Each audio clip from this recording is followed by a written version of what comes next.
I think he wants to know why individual items. And I mean, in my Because the head, I don't cost understand. of it, because the cost of it changed.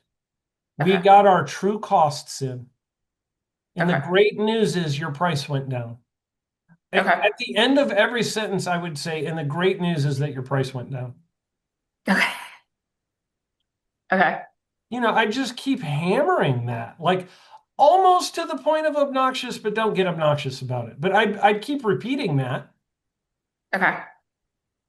And we can tack 5 grand back on there if it'll Yeah, make you would feel you better. rather, do you want to go back to the old pricing? Because the price will be 4 grand higher. I can do that if you Well, want me to. and I told him he couldn't pick and choose the prices. Like it was either the old way or the new way. Like you can either save $4,000 or you can't, but he's still coming in to talk to me about the $4,000. Yeah. So, okay. The $4,000 meaning he wants us to raise it? I don't really know. At this Yeah. point, I'm confused. So, Well, I mean, the answer is I can give you the old pricing or the new pricing. Which one do you want? But I can't okay. pick and choose which items I can do it with. It's an all or none thing.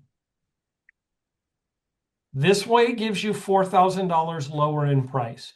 Tell me what's bad about that. Okay. Pretend for a minute that I gave you a lump sum. Who cares what the individual items are? Pretend I gave you a lump sum. And I called you yesterday or 2 days ago to tell you, great news. We recalculated it. It's actually 4 grand less. He's hung up on the nitty gritty of how we got there, and it doesn't matter. Yeah. The lump sum is lower. Pretend for a minute, Ken, that I didn't give you individualized pricing and I gave you a lump sum price.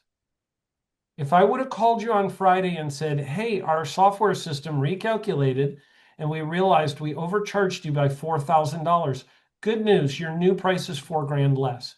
Would you have been happy? And Ken would say, what? Yes. Okay, that's what has happened. What's Okay. the problem? What's the problem? I don't You think know, there is a problem. He does. yeah, okay.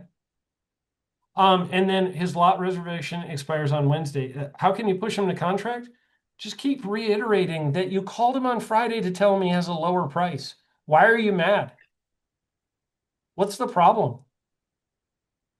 Why are you upset about that?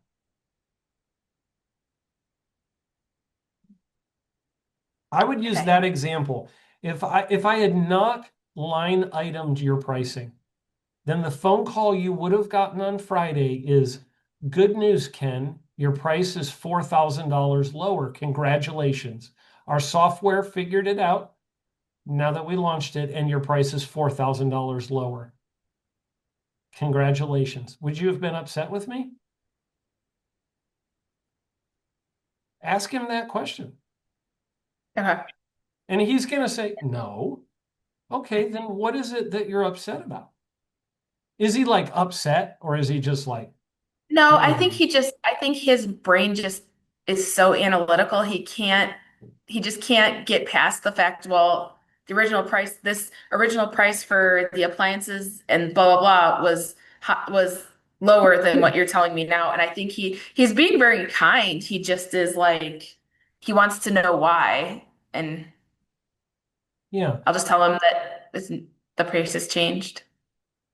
yeah." For home builders, look, I mean, I'm a home builder coach to a lot of builders. I talk to hundreds of builders every year. Mike is one of the very, very few that have a software system that goes into the detail that this does. There are most builders really, the way they come up with a price is like this. I'm not kidding. That's most home builders. Seriously. When I first started talking to Justin's company, the company you work for, it was the same thing. They didn't know what their costs were. They knew some things, but not everything. When I first started talking to Ty's company, they same thing. and they're finding out their numbers were way off, right? So it's very, very common. Jordan, what percentage of our builders know their numbers for sure when we meet them? 0. What? 0. What percentage? 0. 0. Seriously, you guys, that's it. 0% of them know their numbers because there's thousands of line items that go into figuring out what the price is. It is a very, very complex calculation to figure it out. It's many complex calculations. We literally, inside of Mark systems, there are millions of lines of data in Excel that are putting together the information. So it's the numbers we have now, we know are solid. Before, it was kind of our best guess on some things. Some things we knew solidly, you know, major items we knew solidly, but other items we didn't know. And if he thinks that's uncommon, I'm telling you so you know that that's how all builders do it. I literally talk to hundreds of builders every year, and the most common thing that I run into as a home builder coach is that they don't know their numbers. And when we start talking about it, okay, the meeting before this meeting that we were in, I literally spent the entire hour trying to explain to this builder how inconsistent what he's doing is and how none of it made any sense and nobody even knows what comes with the house. And he couldn't define it for me. He couldn't tell me, if I buy this floor plan, what kind of exterior materials do I get? Do I get horizontal lap siding, or do I get board and batten, or do I get cedar shake, or do I get brick? He could not answer for me. He's like, well, it kind of depends. How do I calculate the price on, well, it kind of depends? How do I order the materials for it? Well, it kind of depends. You see my point? Yes. So, okay, moving on. O'Neill have been Wait, can I have another question for him real quick. Yeah, fine. Is so on on our Martin plan, it's on a walkout and the Martin comes with a covered deck on the back. Okay. So because it's covered, it automatically comes with the extension based on how we have to do it. He wants to extend that for the patio further, the concrete part. That would be So a custom. Allison thinks it's a $500 fee. Mike thinks it's the $300 fee. So they told 300. me to ask you. Okay. 300. They told me to ask you to break the tie. Here's the rules, right? Okay. Am I moving an exterior wall? Yes or no? No. Am I moving the roof, changing the roof? No. Am I changing the footprint of the outside walls of the home? No. Then it's $300. Okay. Got it. Thank you. Yep. Okay. And then Okay. What else? I O'Neill? think that was You want to talk about O'Neill? sure. Have been dragging their feet. I tried to use scarcity to get lot agreement on Sunday, but they wouldn't commit and stated they would risk losing the home site because we have others. I did 4 different price outs and they're thinking through the options. It is a very, very, very rare occasion that I would price out 4 different price outs for a customer.